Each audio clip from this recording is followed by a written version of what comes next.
προερχόμενα από τον άνθρωπο και με στόχο τον ίδιο τον άνθρωπο έχουν τελικό προϊόν την υγεία στην ευρύτερη της έννοια. Εφόσον λοιπόν ο άνθρωπος εναποτρέπει σε αυτά τη διαφύλαξη της υγείας και της ζωής του, κατέχουν την πλέον σημαντική θέση στην κοινωνία. Πώς αναπτύχθηκαν. Μέχρι το 19ο αιώνα, η υγειονομική περίθαλψη ήταν αποκλειστικά στα χέρια φιλανθρωπικών ιδρυμάτων. Τι άλλαξε?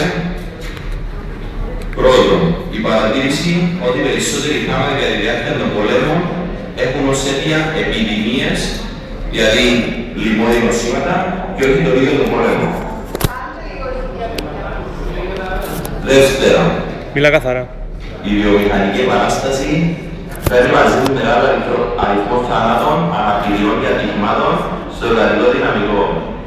Οι ιδιοκτήτες των εργαστασίων βλέπουν τις απώλειες και τις επιπτώσεις στην παραγωγικότητα και έτσι αποφασίζουν να παρέχουν στους εργάτες κάποιες ιατρικές υπηρεσίες, πάντα βασικές όμως. Το κατάλαβα. Ταυτόχρονα, πολιτικές πιέσεις για το θέμα οδηγούν τον καγκελάριο της Γερμανίας Bismarck να θεσμοθετήσει το 1883 τη συνεισφορά εργοδοτών για την θεσμοθετήσει χαμηλά αμοιβόμενους εργάτες. Δημιουργείται έτσι για πρώτη φορά ένα μοντέλο υποχρεωτικής από το κράτος κοινωνικής ασφάλισης και παρόμοια νομοθετήματα υιοθετούν αργότερα το Βέλγιο, Νορβηγία, Βρετανία, Δανία και Ολλανδία. Και τελευταίο, ο δεύτερος παγκόσμιος πόλεμος καταστρέφει τα συστήματα υγείας και δίνει το έτοιμα για τη δημιουργία άλλων. Ο μεγάλος αριθμός τραυματιών στην Αγγλία οδηγεί το 1944 στη δημιουργία της Λευκής Βίβλου με πρωταγωνιστή τον Λόρδο Μπέβεριτζ. Σύμφωνα με αυτή, κάθε άνθρωπος, ανεξαρτήτως πόρων, ηλικίας, φύλου και επαγγέλματος, θα έχει ίσες ευκαιρίες στην πρόταση της καλύτερης και πλέον σύγχρονης ιατρικής και συναντούτιας της φροντίδας. Λοιπόν, οι σύγχρονες μορφές των συστημάτων υγείας,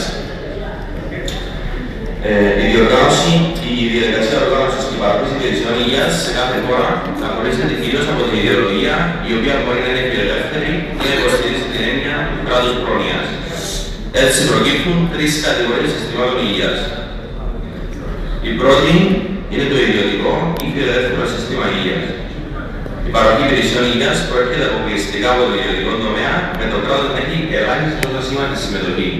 Το βασικό του πλεονέκτημα είναι ότι ο καθένας έχει ελεύθερη επιλογή γιατρού. Το βασικό του πλεονέκτημα, οι οικονομικές ανισότητες, εφόσον η κάλυψη των αναγκών εξαρτάται από την οικονομική δυνατότητα των ασθενών.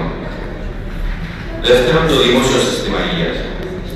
Σύμφωνα με αυτό, το κράτος παρέχει υγειονομική κάλυψη στο σύνολο του πληθυσμού, βασίζεται στην κοινωνική αλληλεγγύη και έχει ως υποδερέσει το μοντέλο Bismarck και το μοντέλο Beveridge. Αναφορικά με το μοντέλο Bismarck, ο πληθυσμός ασφαλίζεται υποχρεωτικά σε ταμεία που αντιστοιχούν σε διάφορες ομοειδείς κοινωνικο-επαγγελματικές κατηγορίες. Έτσι, μέσω εισφορών εργοδοτών και εργαζομένων, καλύπτονται οι δαπάνες υπηρεσιών υγείας που παρέχονται από το κράτος. Δεν σεβάστηκε η Κατερίνα τώρα. Η χρηματοδότηση προέρχεται από την τοπική ή κρατική φορολογία. Τα πλεονεκτήματα του, ισότιμη κάλυψη του πληθυσμού, κεντρικό σχεδιασμό και καθιέρωση στόχων. Τα μειονεκτήματα, γραφειοκρατία, χαμηλή παραγωγικότητα, μεγάλος χρόνος αναμονής, αδυναμία επιλογής γιατρού και έλλειψη κίνητρου για βελτίωση. Τελευταίο, τα μεικτά συστήματα, συνδυασμός στο πιο πάνω.